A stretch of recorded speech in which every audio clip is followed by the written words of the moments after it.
Shabbat Shalom, Boker Tov, buen día a todos, que el Dios de Israel les bendiga en esta mañana. Estamos en un Shabbat más que el Eterno nos permitió llegar a este momento. Gracias a nuestro Padre Celestial por la semana que nos dio. Cada uno de los días tuvo algo especial, bendición, algunas pruebas. Gracias al Eterno por la lluvia que riega la tierra. Gracias al Eterno por el sol que hace brillar sobre justos y no justos. Gracias por la provisión y la parnasá que nos da en nuestras mesas. Nada nos falta y agradecemos a aquel que creó todo, el cual es bendito por los siglos de los siglos, por todo su cuidado y protección para con nosotros, para con todo su pueblo en el mundo entero. Bien, pues estamos en nuestra parashá del día de hoy, en la lectura anual de la Torá, del Pentateuco. Hoy nos corresponde la parashá, la porción de lectura de la ley de Moisés, en esta parashá titulada como Kitabó. Kitabó, que significa o se puede traducir como cuando entres. Se encuentra a partir de Deuteronomio capítulo 26, verso 1 al 29, verso 8. Y pues vamos a regresarnos un poquito para entrar en contexto, porque la semana pasada no pudimos terminar del todo la parashá Kitetse. Así que hay muchos mandamientos todavía que tenemos que tener en mente. Mandamientos que están vigentes, mandamientos que pareciese que ya no eran para nosotros, pero al contrario, absolutamente aplican a nosotros. Mandamientos que solamente tenemos que aplicarlos en base al contexto histórico que estamos viviendo. Pero todos los mandamientos están vigentes y aplicables. Y realmente, cuando los analizamos fríamente, de una manera muy normal, nos damos cuenta que esos mandamientos son buenos. Esos mandamientos traen una manera de vivir correctamente delante de Dios y de los hombres. Así que vamos rápidamente. Estamos en Deuteronomio capítulo 23, verso 16. Ahí aproximadamente nos quedamos la semana pasada y vamos a continuar con los mandamientos. Bendecimos a nuestro Padre Celestial por permitirnos estudiar su Torá y decimos, Baruch atah Adonai Eloheinu melech haolam, asher kideshanu bemizvotat betzivanu al dibre Torah. Bendito seas tú, Dios Rey del universo, que nos has santificado con tus mandamientos y nos has ordenado el estudio de tu Torá. Amén. Bien, Deuteronomio 23:16 dice, no entregues a su amo a un esclavo que busque refugiarse contigo de su amo. Vivirá contigo en cualquier lugar que escoja entre las poblaciones en tu medio, donde quiera que le agrade. No debes maltratarlo. Bien, entonces, aquí recuerden que en ese contexto se permitía la esclavitud y nos dice que si un esclavo huía de su amo, no lo debías de regresar a su amo. No, regrésate y es más, te llevo y te regreso a tu amo. No, no se debe de hacer eso, porque aquí la pregunta es em, ¿por qué un esclavo querría huir de su amo? Sabemos que ellos sabían, entendían el contexto que existía la esclavitud. No es hoy en día que se resisten a la esclavitud y que se fue aboliendo. No, en ese momento se tenía por normal la esclavitud. ¿Por qué un esclavo querría huir de su amo? La respuesta más lógica sería porque el amo lo maltrata, ¿sí? El amo lo maltrata. El amo muy probablemente lo golpea, el amo muy probablemente lo tiene viviendo peor que, perdón la expresión, viviendo peor que un perrito, no le da de comer, lo castiga mucho, hablando de azotes, le habla muy feo, etcétera, etcétera. Le pone a trabajar demasiado, no sé, lo maltrata, ¿ok? ¿Por qué un esclavo querría huir de su amo? Porque lo maltrata. Porque tenemos también el otro lado, el lado contrario, donde había amos, existen amos que cuidaban a sus esclavos casi, casi como si fueran de la familia. Les veían por su vestimenta, no les ponían tanto trabajo, claro que tenían que hacer su labor, pero no les golpeaban, no los azotaban, los tenían casi como un familiar más. Ahí también hubo así, en el tiempo de esclavitud, amos así. Lo sabemos. Entonces, ¿por qué un esclavo querría huir de su amo? Porque es maltratado. Por eso es que al final de este mandamiento se dice claramente, al final de verso 17, no debes maltratarlo. ¿Ok? Y esto, cuando lo traemos a nuestro contexto, que no hay esclavitud como tal, pero sí tenemos dos cosas. Una, el lado de los trabajos, ¿sí? ¿Quién es el amo? El patrón. ¿Quién es el esclavo? El empleado.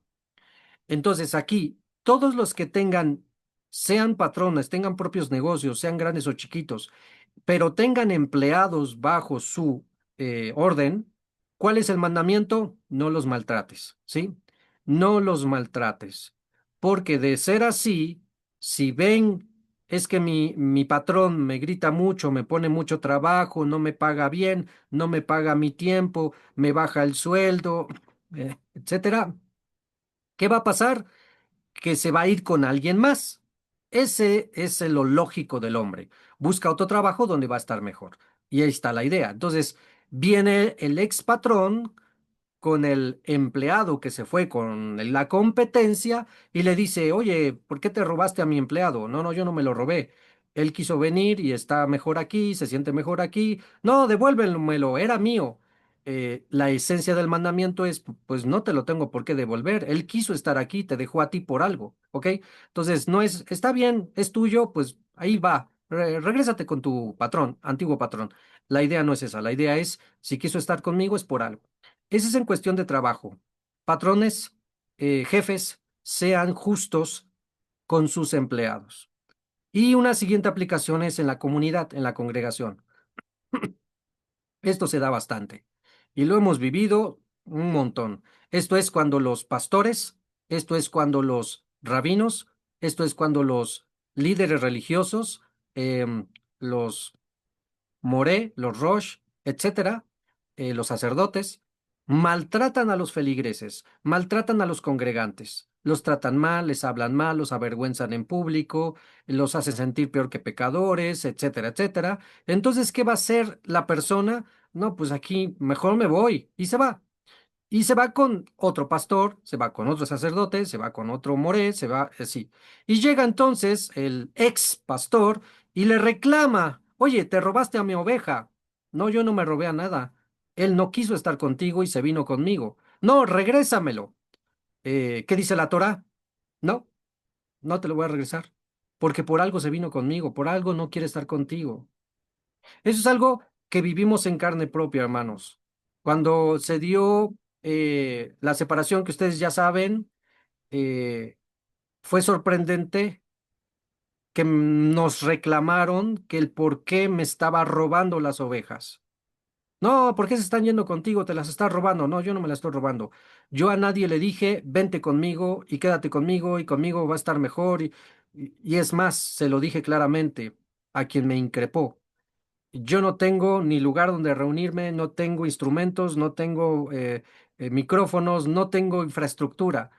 ¿Qué podrían ver en mí como para que dejen el lugar donde hay todo? Hay Sefer Torah, hay mesas, hay sillas, hay espacio, hay todo. ¿Se quieren venir conmigo? ¿Yo qué?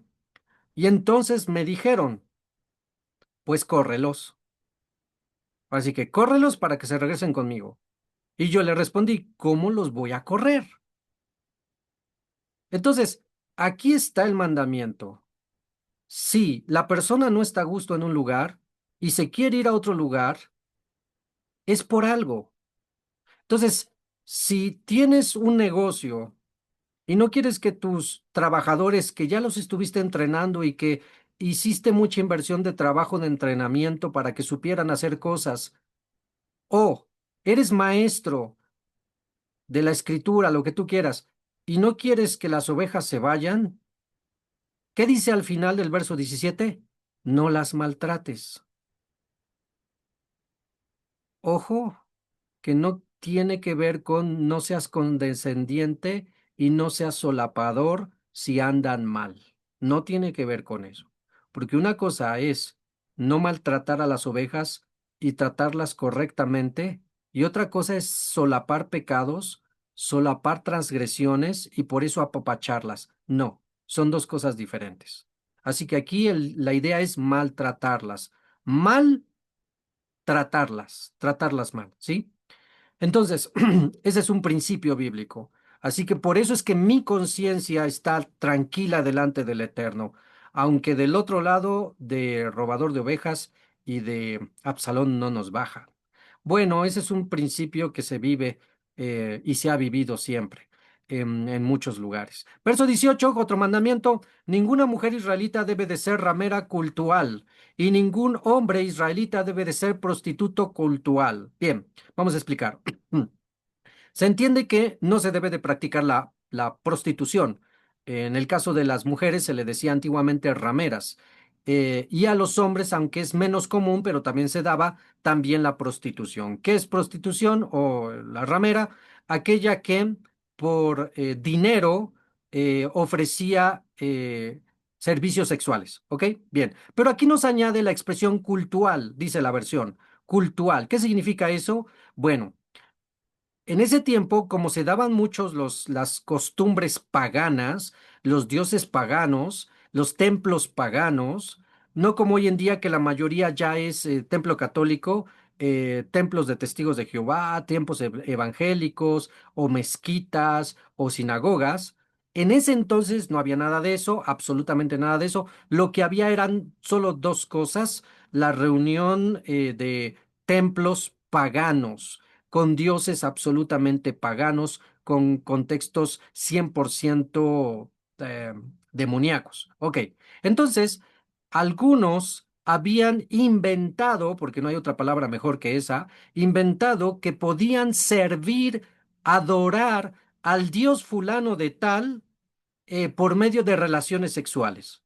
Y entonces, a las afueras de la entrada de los templos, se ofrecían las prostitutas cultuales o los prostitutos cultuales, esto es, los prostitutos sagrados. Y entonces vendieron la idea, ¿quieres adorar al dios fulano de tal de este templo?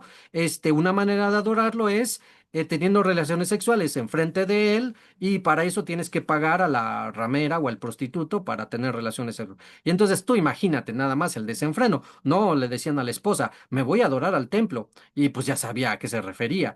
Se iba a meter con la prostituta y la mujer, no, me voy a adorar al templo. Y la mujer iba y contrataba al prostituto. ¿Ok?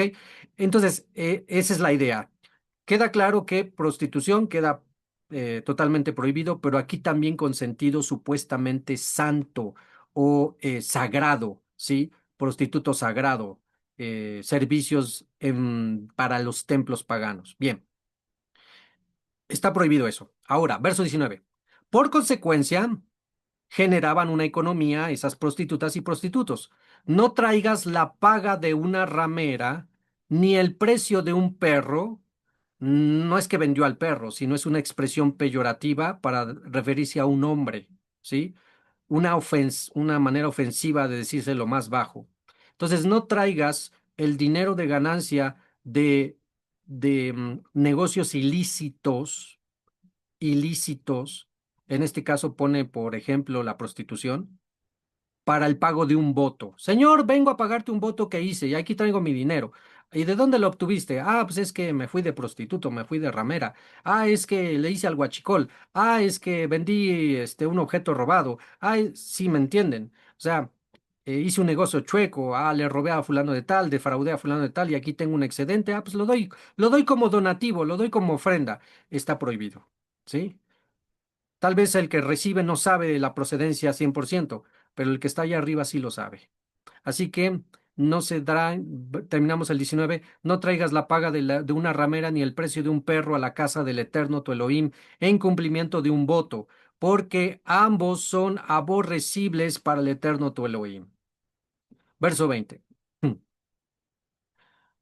No le cobres intereses por préstamos a tu paisano. La palabra paisano es la palabra aj que veíamos la semana pasada, aj, que significa hermano. Primera traducción es hermano, pero también se puede traducir como amigo o pariente, o aquí como lo traducen paisano, ¿ok? Hermano, pariente, amigo. Bueno, en esencia principal es familiar directo. No le cobres interés por préstamo a tu hermano directo. Hay dos tipos de hermano en esencia, dos. Los que son de tu propia familia, tu hermano, hijos de tu padre y de tu madre, y tu hermano en la fe. A ninguno de los dos, si te pide prestado, le puedes cobrar intereses. A ninguno de los dos. Y recuerden que en cuestión de familia, son familiares directos. No se le cobra interés al padre, a la madre, al hijo, a la hija, al hermano, a la hermana. Todavía entran el tío, la tía y los primos. Fuera de eso, el primo del tío de no sé qué, ahí ya queda fuera, ¿sí? Ya familiares más lejanos del núcleo principal ya quedan fuera y a eso sí se les puede cobrar interés. Vecino, se le puede cobrar interés. Un amigo, se le puede cobrar interés. A un hermano en la fe no se le cobra interés, ¿ok? Bien, el hermano fulano de tal, préstame, hermano. Claro que sí. Y si tenemos, le prestamos, pero no le cobramos interés. ¿Cuándo sí se puede cobrar interés? Sigamos leyendo. Verso 20, no le cobres interés por préstamo a un paisano, sea en dinero, en alimento o en cualquier otra cosa que pueda cobrarse como interés. Pero puedes cobrar interés por préstamos a los extranjeros. No debes cobrar interés por préstamos a tu paisano, para que el Eterno tu Elohim te bendiga en todas tus empresas en la tierra que Él te va a entregar para poseerla. Así que este mandamiento nos dice, familiares directos no cobramos interés, hermanos en la fe no cobramos interés. Familiares ya no directos, amigos, eh, vecinos, conocidos, a esos sí podemos cobrar interés. Verso 22. Cuando hagas un voto al Eterno, tu Elohim, no tardes en pagarlo. Sí, recuerden que un voto es un recurso muy eficaz para poder obtener algo de parte del Eterno. ¿Sí? Eh, tenemos una enfermedad, lo alenu. Recuerden que lo alenu significa lo no. Alenu a nosotros. Es una expresión hebrea que significa no a nosotros. Una expresión de que aquí lo hemos escuchado más en español como no lo quiera Dios. ¿Sí? No lo quiera Dios, ¿ok? Lo alenu, no a nosotros. Bueno, si llega a haber una enfermedad, lo alenu, llega a haber un percance, llega a haber un accidente, llega a haber algo y nosotros requerimos de urgencia el cuidado, la protección, la sanidad, la solución de parte del Altísimo, que es el único que puede solucionar primeramente todo. Señor, te pido por favor que si sanas a fulano de tal, o sanas a mi hijo, o me ayudas a resolver este problema, este asunto, situación legal, lo que sea. Señor, te prometo que em, voy a leer la Biblia completa. Pones cualquier cosa, ¿no? Ya sea económica. Señor, he escuchado bastante, también se da, donde, Señor, si tú nos ayudas a salir de esto, ofreceré a ti cierta cantidad de dinero, ponen algo económico y o puede ser alguna acción o puede ser alguna abstenencia también, ¿ok? Em, y es un recurso sumamente bueno y eficaz.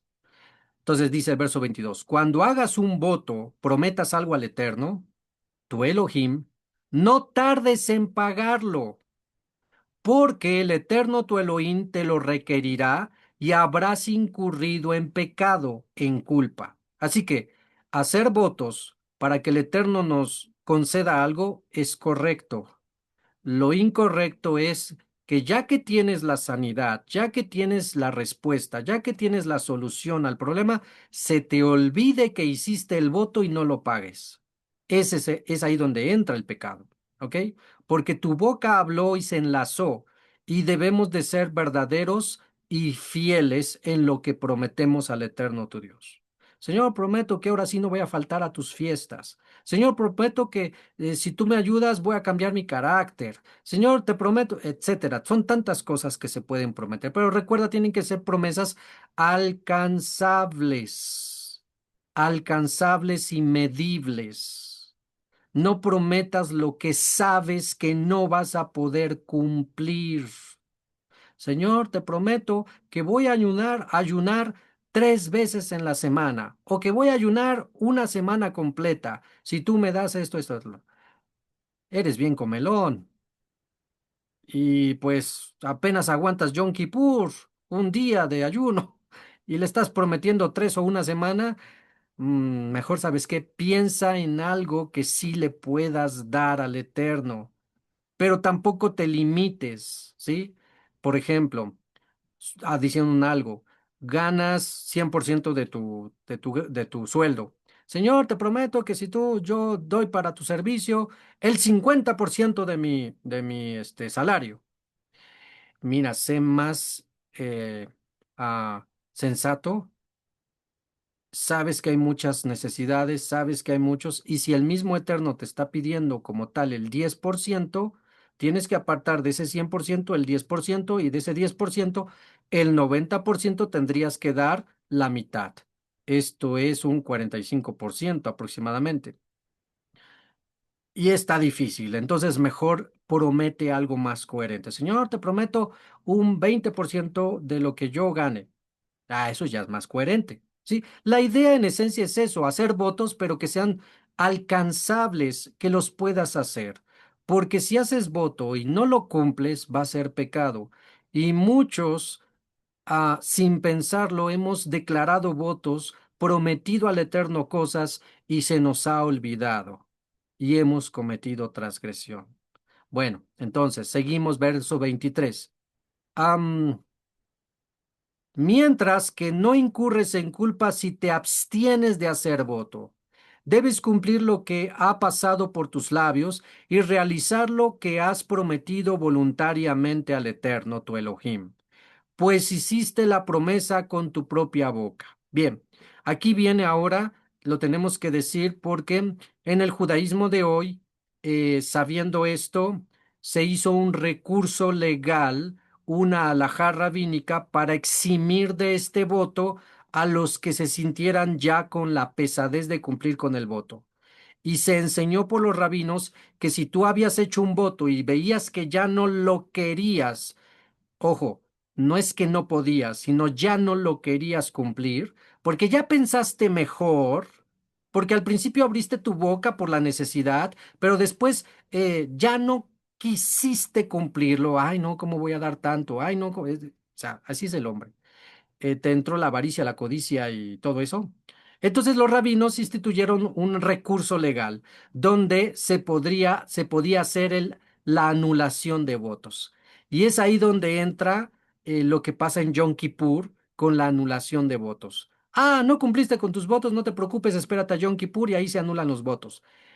Eso está mal, porque están enseñando al pueblo a que no importa lo que prometas, espérate a Yom Kippur y ahí los anulas. Cuando aquí está diciendo solo dos cosas. Si cumples, si haces voto, cúmplelo, porque si no estás dispuesto a cumplirlo, mejor no hagas voto. La solución para no meterte en problemas con los votos es mejor no hagas voto. Ay, pero tengo la necesidad. Ay, tú sabes, ¿sí? Entonces, la idea no es que no hagamos votos, esa no es la idea. La idea es que sí hagamos votos, pero que seamos hombres y mujeres íntegros de palabra y de verdad. No que nuestro sí hoy sea así y mañana se transforme en no. Ay, no, ya la pensé y mejor no. No. Es ahí donde entran las palabras de nuestro Maestro de Justicia, claramente donde dice que vuestro sí sea sí y vuestros no sea no. Porque si necesitas hacer cualquier otro recurso para demostrar que tu palabra tiene validez, ya procede de mal. En otras palabras, que te conozcan como persona de coherencia, de verdad, de integridad y de responsabilidad. Que cuando quedas en algo con los hombres, vas a cumplir.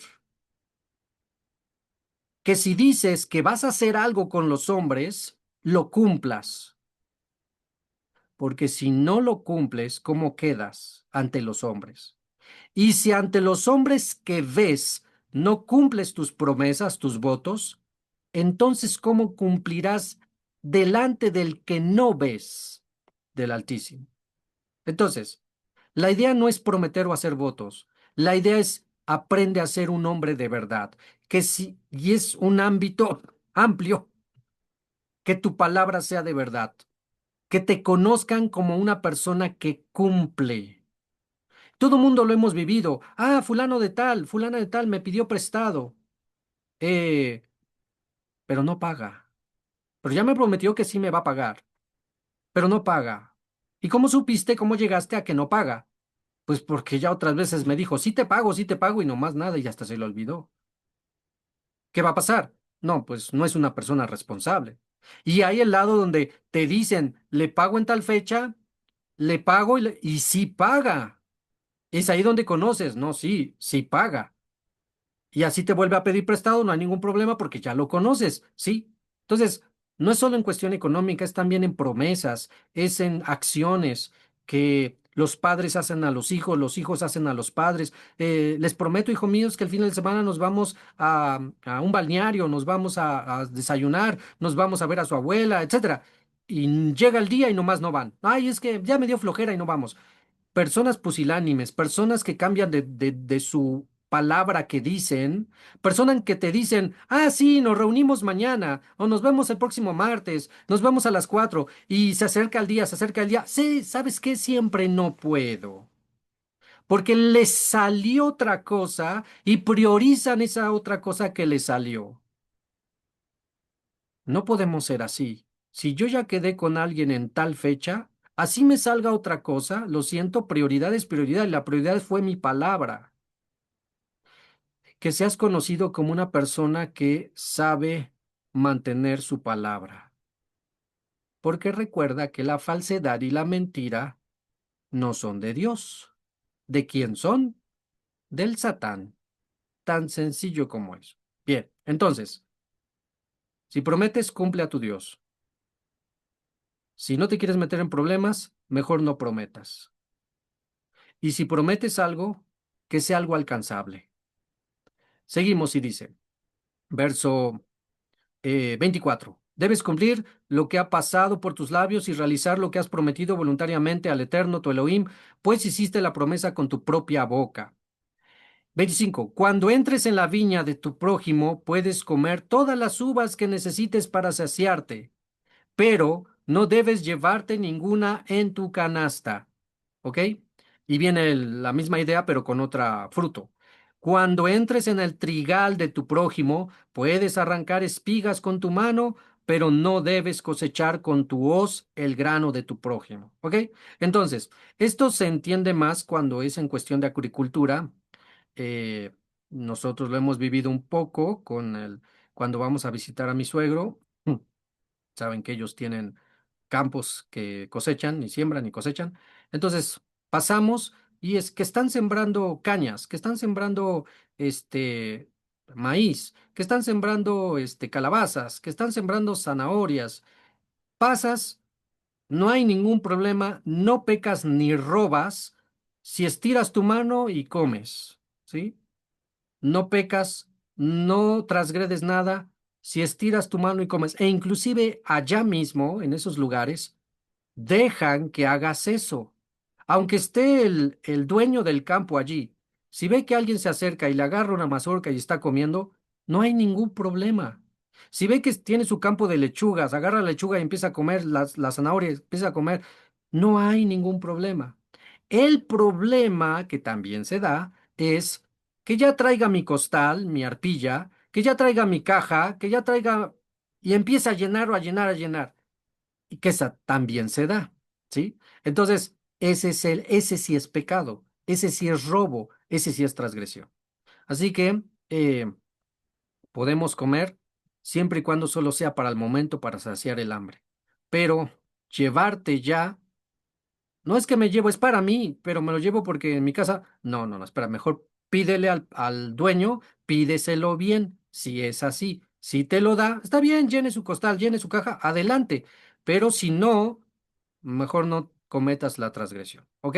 Am, así que, verso 24. Ah, un hombre toma una esposa, perdón, capítulo 24, verso 1. Un hombre toma una esposa y la posee. Ella no logra agradarlo porque él encuentra algo ofensivo acerca de ella. Recuerden que en ese contexto encontrar algo ofensivo era desde no cocina bien, no lava bien, no me atendió bien, no fue alegre, ¿no? Cualquier motivo le hacían para divorciarse de ellas. Y le escribe un acta de divorcio, un acta de divorcio. Se la entrega y la despide de su casa. Ella sale de la casa de él y llega a ser esposa de otro hombre. Luego este segundo hombre la rechaza, le escribe un acta de divorcio, se la entrega y la despide de su casa, o muere el último que se acostó con ella. Entonces el primer esposo que se divorció de ella no puede tomarla por esposa otra vez, ya que ella ha sido contaminada, porque eso sería aborrecible para el Eterno. No debes deshonrar la tierra que el Eterno tu Elohim te está dando como herencia. ¿Ok? Entonces, número uno, se da la apertura a divorcio en este pasaje. Es todo un tema, no lo vamos a abarcar ahorita, ya hablaremos en otro momento acerca del divorcio, no como en el cristianismo que dicen no hay divorcio, no hay divorcio y aguántate aunque te pegue, aunque te sea infiel, pídele al Eterno, perdónalo y no te divorcies. No, no, no, así no es. Sí hay divorcio en las escrituras, pero también está condicionado. No es como en el judaísmo que por cualquier razón, porque se le queman los frijoles, porque no hace un buen café, porque no cocina bien, porque no plancha bien, simplemente porque ya se puso más gordita o porque ya se puso más flaquita, ya no me gusta, entonces me divorcio. No, tampoco es así. En el judaísmo sí es así. En las cosas correctas del Eterno no es así. Sí hay divorcio y en esencia nuestro maestro de justicia nos dijo que la única razón por divorcio es la infidelidad. ¿Ok? Si te es infiel tu pareja, tienes todo el derecho de divorciarte.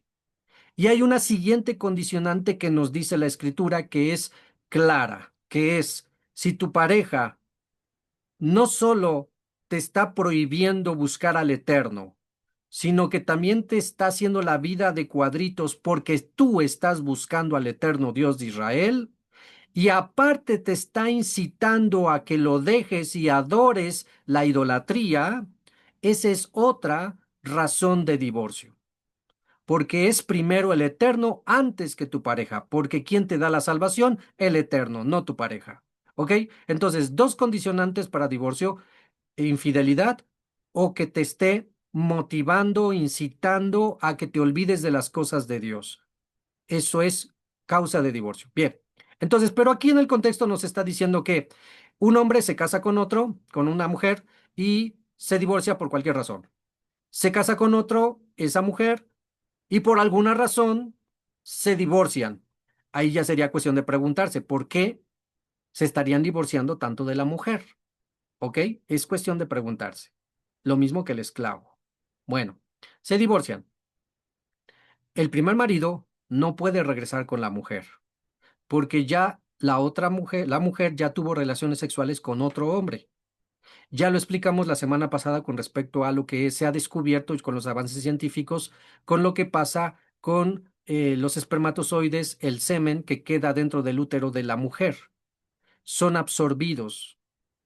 Cuando em, los espermatozoides que se producen en el órgano reproductor masculino y tiene que ver con los testículos, pasa tiempo, no son expulsados, el cuerpo del hombre los reabsorbe y va generando siempre en cada periodo nuevos espermatozoides. No se usaron, por decirlo así, se absorben, los reabsorbe el organismo y genera nuevos espermatozoides. Si el organismo del hombre reabsorbe los espermatozoides, para que me lo entiendan, caducos, en el cuerpo femenino es algo parecido. El útero de la mujer, cuando llegan los espermatozoides, no hay fecundación por X razón, se quedan parte de la información genética de esos espermatozoides dentro del útero de la mujer. Entonces, ya lo tuvo el primer marido, la tuvo el primer marido, ya tiene ahí ADN del primer marido. Lo toma un segundo marido, ya hay más ADN de otra persona en esa mujer. Y entonces regresa al primer marido. Hmm, Es lo que dice el Eterno, eso es aborrecible. Porque ya estamos hablando de, y entonces los hijos de quién van a ser, con información genética de quién va a ser. ¿Ok? Esa es la idea que no nos lo está diciendo aquí porque estos avances científicos están apenas ahorita, pero que ya entendemos el por qué. ¿Ok?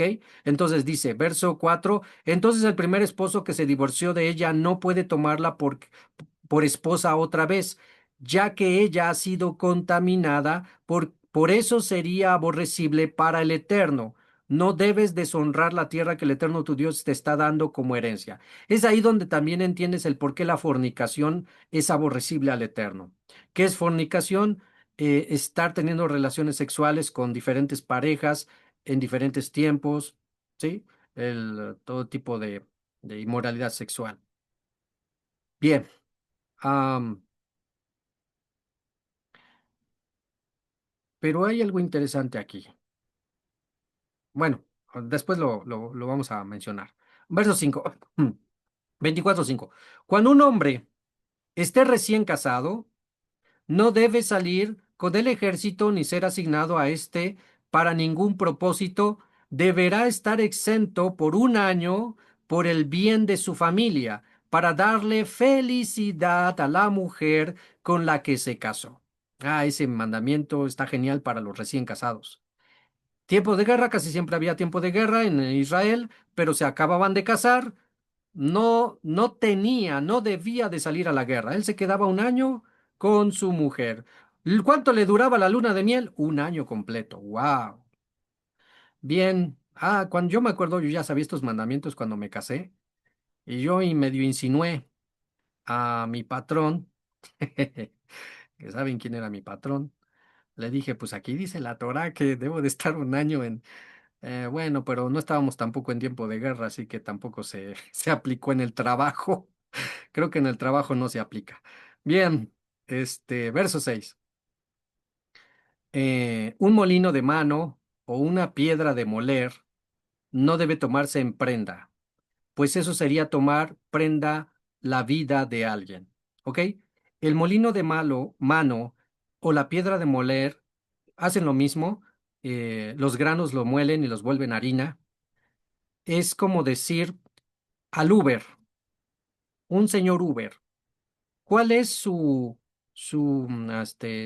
ahí estoy buscando la palabra rápidamente, ay Dios, su objeto de trabajo? ¿Cuál es su material de trabajo del Uber? Su carro.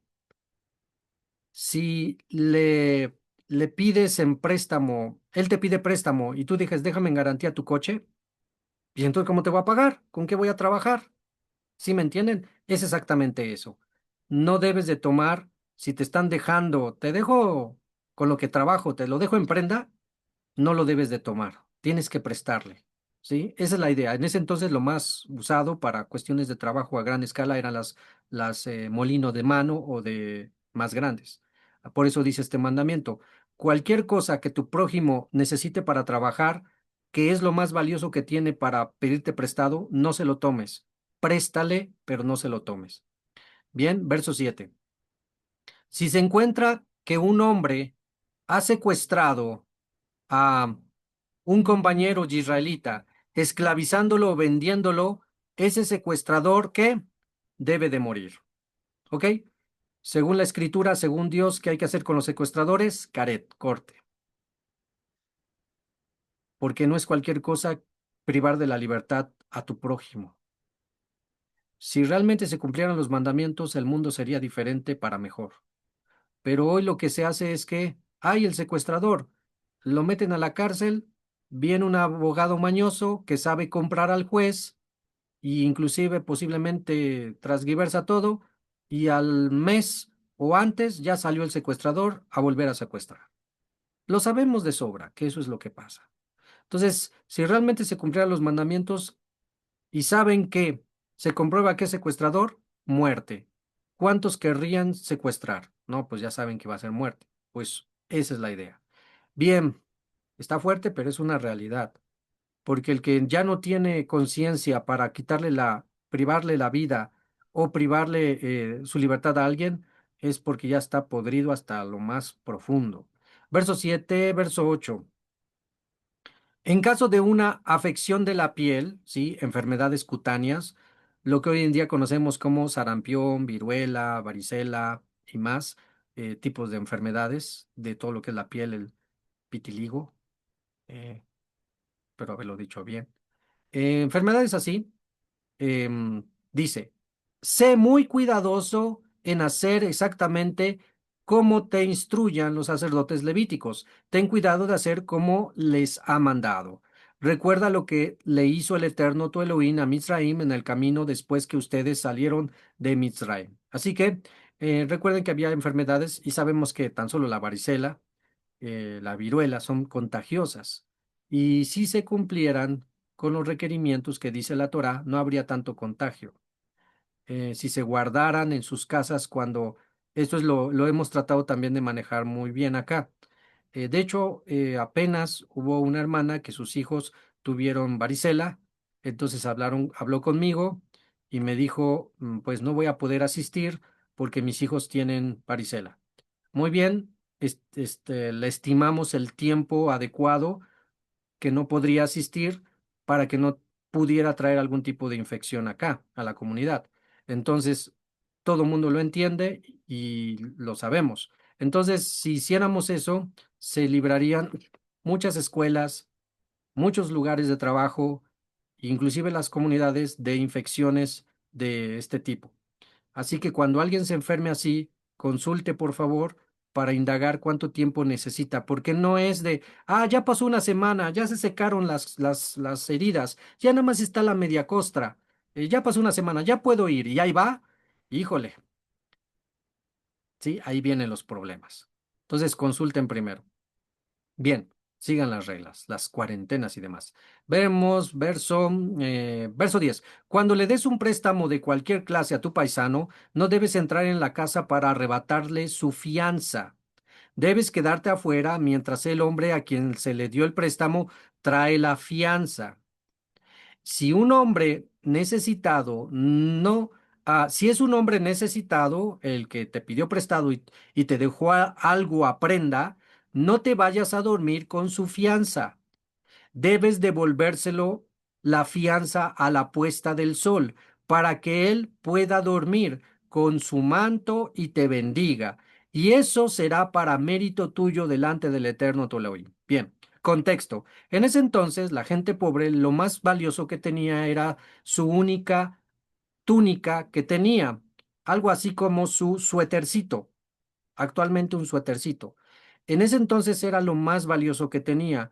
No es como hoy nosotros que tenemos un montón de ropa, tenemos playeras, camisas, dos, tres, cuatro zapatos, y ya no hablemos de algunas hermanitas que tienen un montón de zapatos. Bueno, en ese entonces solo tenían una muda de ropas y su suétercito, lo equivalente a su suétercito, y pedían prestado. Sí, sí, sí, mañana me van a pagar o espero un dinero, pero ahorita no tengo y tengo que comer, te dejo mi suéter en prenda. Está bien. Como sabemos que es lo único con lo que se tapa, lo va a pagar o va a pagar. Entonces, dejaban el suéter en prenda. Dice aquí la Torá, si te dejan algo así y ya está anocheciendo, devuélveselo porque con qué se va a tapar.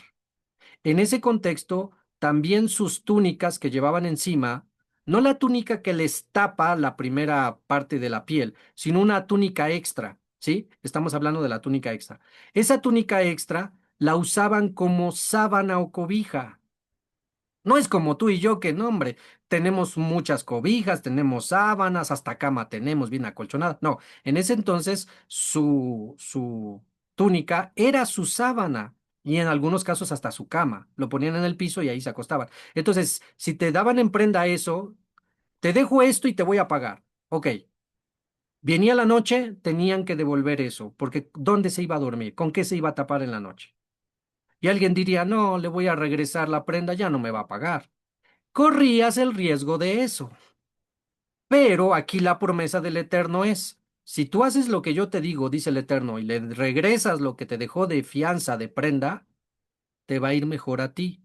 Aunque probablemente, si no te paga, lo estoy parafraseando, no te preocupes, el Eterno te lo va a regresar de otra manera. ¿Ok? Esto es de fe, esto es de creerle al Eterno. ¿Cuántas historias tenemos, y yo sé que tú tienes, de personas que les prestaste y ya no te devolvieron? ¿Cuántas? Bueno, no te preocupes. Si lo hiciste de corazón y no hubo un sentimiento negativo en ti, de rencor, de odio, de ya no le voy a hablar, ya ni lo quiero ver, si no hubo eso, sino que entendiste, bueno, pues ya, ahí quedó. Si tuviste ese, no te preocupes. Dice la escritura en Proverbios.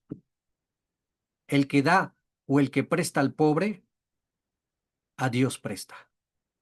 Y Dios no es deudor de nadie. Así que aunque no te pague el pobre, va a haber alguien que no solamente te va a pagar, sino muy probablemente ya te pagó y ni te diste cuenta. Porque ese dinero extra que te vino en tal fecha, en tal situación, ese dinero que necesitabas y que de repente salió de quién sabe de dónde, esa, esa solución que tuviste a alguna necesidad, no tenías para pagar la inscripción del niño, no tenías para pagar las medicinas del niño, no tenías para pagar tal vez el uniforme del niño, no tenías para pagar la luz, no tenías para pagar el gas, a XXX, y de repente salió, muy probablemente ahí estuvo el pago del Eterno por la acción que hiciste. Y ni nos dimos cuenta, porque el Eterno no es hombre para que se arrepienta, ni hijo de hombre para que mienta. Y si él prometió que el que da al pobre a él le da, y él no es deudor de nadie, él lo cumple. ¿Ok? Bueno, entonces, van viendo los mandamientos que estamos viendo aquí, tienen que ver que contigo y el prójimo, contigo y el prójimo, cuida al prójimo, ve por el prójimo, preocúpate por el prójimo. El Eterno con estos mandamientos está luchando en tu vida con el egoísmo, con la avaricia, con la codicia, con el primero yo, luego yo y hasta el último yo, o con el que coman, con que coman mis dientes, que me importan mis parientes, y etcétera, etcétera, ¿sí? Está luchando en contra de eso. Está buscando que su pueblo sea reflejo de lo que es el Eterno. ¿Y qué es el Eterno? Misericordioso y bondadoso, aunque el hombre le paga mal a Dios. Entonces, si nos decimos hijos de Dios, siervos del Altísimo, tenemos que reflejar quién es Dios. ¿Y cómo lo reflejamos? Cuando tratamos con bondad aún a aquel que nos paga mal por bien. Entonces, cuida al prójimo. Es la esencia de todos estos mandamientos que vamos viendo. Y dice después, em, verso mm, 14, 24:14, no abuses de un hombre necesitado y pobre, sea paisano o extranjero en una de las comunidades de tu tierra. Debes pagarle su salario el mismo día, antes de ponerse el sol, porque está necesitado y depende urgentemente de él. De otra manera, clamará el Eterno y contra ti y tú incurrirás en culpa. Bien, en ese entonces, los salarios se pagaban al día. ¿Sí? Al día se pagaban en ese contexto. Y aún en los tiempos de nuestro maestro en el primer siglo, los salarios por lo general se pagaban al día. Ya nosotros se pagan por quincena y mes y así, ¿no? Pero en ese entonces era por día. Bueno, el que trabajaba, trabajaba con miras de que al final del día iba a tener dinero para comprar comida para satisfacer ese día. Y si no le pagaban y ya trabajó, imagínate qué pasaba. Entonces, esa es la idea. En otras palabras, patrones, jefes, los que tengan a alguien que esté trabajando por ti, para ti, y tú les tengas que dar su salario, págale en el día estipulado. Quedaste a la semana, el día viernes, págale ese día. Quedaste a la quincena, págale cuando llegue la quincena. Quedaste al mes, págale al mes.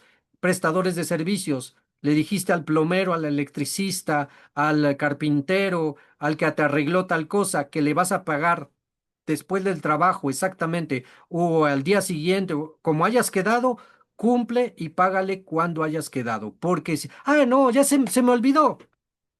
Se me olvidó que le tenía que pagar al carpintero, al electricista, al plomero, al empleado. Se me olvidó. Ay, mañana le pago.